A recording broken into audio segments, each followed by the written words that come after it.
Nart, për të vijuar aty ku lam, të ndryshimi i ligjit për zonat e mbrojtura. Ma shpjegon dot pak sepse është bërë pikërisht në kohën kur erdhi në lojë, doli në skem pra dhe propozimi i Jared Kushner, dhëndrit të Trumpit. E mban mend ti Andi kur dilte Ndriku Kumbaro edhe në parlament dhe thoshte e shikoni për çfarë bëhet fjalë? Për këtë pickë e vockël fare këtuja, vetëm kaq do heqim neve nga parku i madh i Butrintit. E mbani më?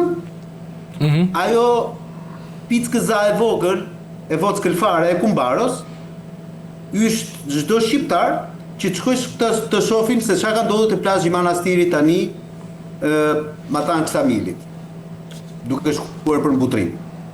Aq sa, përpara një 4-5 ditësh, diçka e tillë, ata që sot janë pronar të asaj, nuk lanë shkop bejsbolli duke i rënë njëri tjetrit, domethënë, për shkak të problematikës që kanë ata me njëri tjetrin funditës.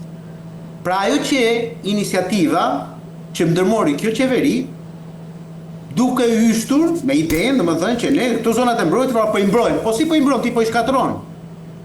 Dhe çfarë ndodhi? Ndodhi që gjoja me Demek, për shkak të zhvillimit, ne duhet të ndërhyjmë dhe te këto zonat e mbrojtura për t'i dhënë një potencial të madh turizmit. Por unë nuk arrit do ta kuptoj çfarë potenciali turistik mund t'i japësh ti Butrintit, ti vetëm mund ta shkatrosh, sepse atë e ka rujt Zoti për 2000 vjet dhe shkon ti tani edhe shet qofte e sallam atje. Se kjo është për të vënë duar në kohë. Çfarë potenciali mund t'i rregullosh ti Drilonit, më zotëri nderuar? Po shkoni shikoni se çfarë po ndodh në atë vend atje. Apo Bakstriollit, apo Thefit, apo Zvërnecit tani. Ose çfarë potenciali i sodhe ti Dhërmiut, Palasës, Drimavesit. Ne kemi arritur në pikën që e para një herë për 90% të shqiptarëve deti do jetë një luks i papar, të paktën sipas lartmadhnisë së tij, dhe ose do hyshtemi të gjithë të shkojmë në Golem, ose do ta shohim nga televizori detin. Sepse në momentin kur ti bën ke këtë lloj qasje e cila proklamohet me të madhe me idenë që neve na duhet këtu një turizëm elitar. Ore Andi, turizëm elitar ka dhe Malizi, ka dhe Kroacia, ka Greqia pafund, ka Turqia pafund, por në asnjë nga këto vende, në asnjë po ta them nga këto vende, nuk zaptohet deti. Ku i gjen ti mër forcën, mër zotëri nderuar, që shkon dhe vetë tel me gjemba si në kohën e kampeve të përqendrimit të Enver Hoxhës, deri në det. Kur në ndërkohë me ligj, po pjesa nga vija bregdetare, nga deti, dhe deri 300 metra në thellësi të tokës, është gjithmonë pronë publike. Deri në 300 metra. 300 metra, Andi. Nga deti. Deri 300 metra në thellësi të tokës është pronë publike. Po si e shkon e zeti ati, domethënë ja ve atë telin deri në fund. Ku do kaloj? Unë do të kaloj valla. Deti është e imi. Pastaj hyn në një debat në Ars edhe në Durrës dhe në Golem për shembull, ajo 30 metra, 40 metra është nga distanca nga deti, është Por e dakord, unë s'po them domethënë që po justifikoj atë që ka ndodhur. Unë po them domethënë që për të ardhur pastaj te kjo protesta që hidh uj, pik, do derdhet ajo gota vëre. Unë ardh mos më kalo se e kam më mbrapa aty. Më të rrim te një dy pyetje institucionale. Përpara se të kalojmë te shpjegimi i protestës, se ka disa kërkesa aty. Çfarë do ndodhi nëse SPAK do të konkludojë që ka pasur shkelje le të themi ligjore në ndryshimin e statusit të zonës, pra ky ligj që mund ta konstatojë, nuk e di se ç'mund të ndodhë, megjithëse ka shprehur kushtetuesja. Për këtë, a mund të pezullohet projekti nëse do të shikohen shkelje të ndryshimit të pronave aty? Shikoj, Andi. Për fat të mirë, drejtuesi aktual i SPAK-ut, Klodian Bravo, përpara se të vinte në Tiranë, ka qenë prokuror në Vlorë. Për fat të mirë, ky prokuror ka pas nisur një procedim penal dikur në Vlorë, pikërisht për këtë zonën e Zvërnecit dhe Pishporos. Dhe letrat kanë ngelur aty, fatmirësisht po them.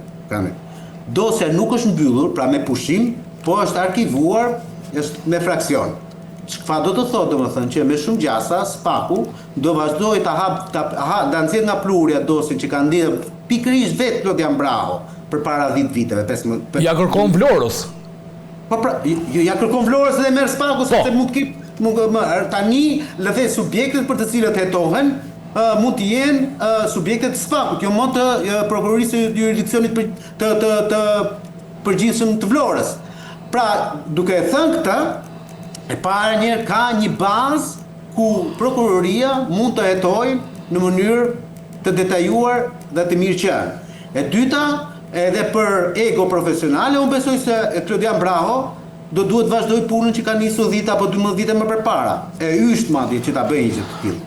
E treta, nuk më vjen mirë nga ajo që dëgjova sot si lajm, e cegu pak dhe Karanxha aty, që dje ti sekuestron dhe sekuestro të llogarive bankare të atyre çunave nga Katari, dhe sot jo a heq atyre dhe u ale vetëm dikujt tjetër.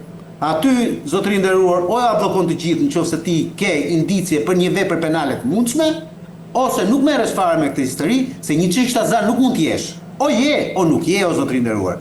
Pra aty është ka vepër penale dhe ti duhet i nxirrësh ujin e zi, ose nuk ka vepër penale dhe ti duhet lejosh të mos bësh grinjari si institucion po flas, por të lejosh domethënë që aty të vazhdoj projekti. Mirë, sa dhe investitorët, domethënë në kuptimin logjik të gjës, nuk kanë përshtypjen që kleçkat që ndodhin këtu, pisliqet që ndodhin këtu nuk e dia janë dhe ndjeni për të gjithë. Po mi pra, unë nuk desha dal aty, po megjithatë ma ndodhe vet. Fakti domethënë që neve sot jemi në protestë, është dhe për shkak domethënë të një transparence zero. Por e si është e mundur them unë, që këtu vije të bëhet një projekt, këta thonë 4.5 miliard, po unë nuk e di nga ka dalë kjo shifër përdesa thonë që s'kemi projekt. Aty nuk ka një VNB-mër, një vlerësim të ndikimit në mjedis, që është letra e parë që bëhet. Letra e parë është vlerësimi i ndikimit në mjedis. Pra, shkon një specialist, aty nuk është pyetur to Alan Bino më burr. Në 2004, ky njeri ka bërë një, le themi një memo, një projekt të jashtëzakonshëm për gjithë zonën e Zverdrecit dhe të Nartës. Ky që ka bërë gjithë projektin, nuk pyetet fare mo. Ore, çfarë ndodh aty? Çfarë gjallësash kemi? Çfarë problematike ekologjike mund të kemi? Ore, çfarë mund mos kemi? Se ja fusin kohën me anë stin gjallë. Ne si jam mentalist. Aty nuk pyetet njeri. E dyta, pse duhet më të kamuflohet kaq shumë kjo historia se kush janë ata që ndërtojnë aty, sepse sot e kësaj dite ne flasim për një kompani së cilës nuk i dihen se kush është pronari. Kjo kompania që ka regjistruar Zvernez Development Ltd është bija, ose më mirë me thënë, është bija e një kompanie regjistruar në Holandë, ajo e regjistruar në Holandë është bija e një kompanie tjetër më të madhe të regjistruar në Holandë, e cila ka 2 pronarë të njohur, njëri është rus e tjetri ukrainas, dhe ajo tjetra, kompania prap tjetër holandeze, është bija e një kompanie tjetër e cila është me lidhje në ishujt Cayman, pra në offshore. Ore, si është e mundur që ka kaq shumë matrioshka, kompani guask, për ndërtimin e një projekti që për ne do duhet të ishte, si të thuash, një lloj krenarie. Po a është Xharet Kushner apo jo tani? A është vizioni i kompanisë të gjithë kjo gjë? Vallai ku dëgjoj këto Andi, më duket domethënë që vetë vetëm Xharet Kushner nuk mund të jetë aty. Ose Xharet Kushner mund të jetë ai personi të cilit është atashuar këtij projekti për shkak të imazhit që ai përcjell si person, duke qenë dhënë drejt Donald Trumpit etc. Pra sepse nuk ka kuptim, them unë, që një personazh kaq mediatik, kaq personalitet botëror si Xharet Kushner të shkojë dhe të ndyhet, po e them unë, në thonjza, me historira të tilla, matrioshka të ruse, një kompani e cila nuk i dihet pronari fundor. Po pse nuk duhet ta dimë se kush është pronari aty, kush do ta ndërtojë atë? Përse do duhet që pas 4-5 vite, ashtu si ka ndodhur me shumë le të themi afera të tjera në Shqipëri, sidomos e qeverisë së zotit Rama, të na dalin që pronari fundor nuk pas ka qenë një amerikan, një kanadez, por bën si një shqiptar ose një rus apo ku diun një aziatik. Një kinez. Pse duhet i kemi ne këtë lloj qasje? Ne prandaj shqiptarët janë sot të acaruar, të nevrikosur, më së shumti për shkak të mungesës së madhe të transparencës dhe të arrogancës pa kufi të këtij kryeministri që nuk meriton të jetë aty poshtë. Do ta bëjmë këtë pyetje, do ta sqarojmë sepse thash prandaj ta mbaj pak gjatë, domethënë përpiqemi të kuptojmë sa të mundemi në këtë tymnajin e madhe. Pse mos ta kuptojmë në fund të ditës? A mund ta krijohet Karanja një përplasje institucionale me SPAK-ut, i cili mund bëhet pengesë për zhvillimin e këtij projekti? Është e mundur? SPAK-u, detyra kryesore e SPAK-ut është zbulimi i pronarëve të vërtet. Nëse ka probleme, do verifikoj të gjitha dosjet që kanë qenë, do mbledhë materialet e përgjimit që janë, se është e vërtet, ka disa çështje që janë bërë dhe veprime me përgjim. Duhet t'i administroj, prokurorët e dinë, madje në një çështje në 2008 ka qenë prokuror vet Altin Dumani, prokuror çështje. Edhe Altin Dumani, që nga dhe Brown në Vlorë që tha dhe Nardi, Altin Dumani ka qenë në Tiranë për çështjen një çështje. Pra dhe Altin Dumani ka qenë drejtuesi task force-s Tiranë. Duhet të kthej dosjeve të aty, të paktën të marrë prova, mund të marrë materiale nga dosjet që ka pas vepruar task force. Task force që është formuar në vitin 2007 kam qenë vetë aty dhe e mbaj mend, kemi qenë me një kat 5 të prokurisë Tiranës, ka qenë shumë e suksesshme dhe ka bërë veprime qoftë për pronën dhe në sektor tjerë dhe mendoj që ka prova që duhet të përdoren përgjime të çështjeve tjera penale të administrohen. Që mund të lidhin po thua po i lidhin me Zvërnecin. Po. E dyta, konstatohet një diçka tjetër me logjik. Ligjet kur ndryshohen organi kompetent, edhe kushtetuta ka propozohet nga ministri propozues dhe pra ke një ministër që propozon, ke një siç ndryshimet e kodit penal, për shembull, që i bën Ministria e Drejtësisë. Tani ligji për zonat e mbrojtura është propozuar për ndryshim nga një grup deputetësh. Ore, çka këto deputetë tash? Sa mirë një kanë mjedisin. Ku është Ministria e Mjedisit?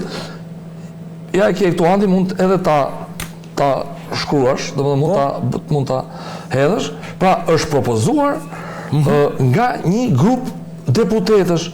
Tani, këto deputet, ose do t'jetë mjedisit që e njohin mirë ligjin. Tani, ç'nej grup deputetësh, sepse si rregull, propozuar nga Ministria e Mjedisit. Kjo të lind ndryshimin që Ministria e Mjedisit nuk ka qenë dakord me këto ndryshimesh. Ndryshimet bëhen, zonat e mbrojtura të shfrytëzohen si mas rregull, sepse ne jemi vend i varfër, duhet burime për turizmin. Por është bërë ndërhyrje që mund të ndërtohen zonat mbrojtura, është bërë në vitin 2024 dhe propozimi për ligjin mund që ta edhësh në se nuk e kam këtu propozimin e deputetit, nëse mund të ma dërgosh, sepse nuk ta dërgoj dhe del që tani kjo është shumë e çuditshme. Si ka mundësi një grup deputetësh ndërhyn që kjo kërkon një uri të posaçme, do ekspert mjedisi, do persona të cilët kanë njohje të posaçme, duhet njohjen e dunave, për shembull profesor. Aq më tepër një profesor tjetër në vitin 2004 ka bërë një studim. Prandaj ne duhet të jemi prona është pronë publike. Prona publike mund ta bllokoj SPAK-u do pyesi deputetët, kush ju dha këtë ligj që i gjetët ju? Kur ishte Ministria e Mjedisit? Kush ju dha ju më këtë ligj? Sa të mençëm pas keni qenë? Çfarë zanoti keni?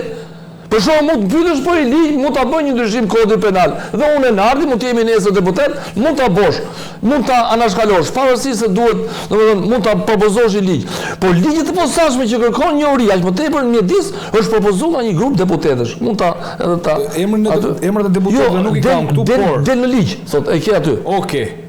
Atëre për disa shtesa dhe ndryshime dhe në ligjin numër 81/2017 për zonat e mbrojtura, vetëm kjo më del, vetëm këtë kam Karanja, nuk e kam pjesën tjetër. Me një propozim të një grupi deputetësh, shive tjetër? Po. Atëherë në mbështetjet e neneve 78, 81 dhe 83.1 të Kushtetutës me propozimin e një grupi deputetësh. Ja dhe gjithë ligjin po ta nis. Pra, e ke gjithë ligjin po të kap atë thelbin. Pra një grup deputetësh e kanë propozuar. Sepse dela me propozimin e ministrisë, sepse duhet ta propozojë dikush. Prandaj këta deputet duhet ta dim kush janë. Pra SPAK-u duhet të thonë kush janë këta deputet që e njih kanë mjedisin kaq mirë, që e kanë asa, se ndoshta edhe kemi gabu, janë më të mençëm se profesorët e mjedisit.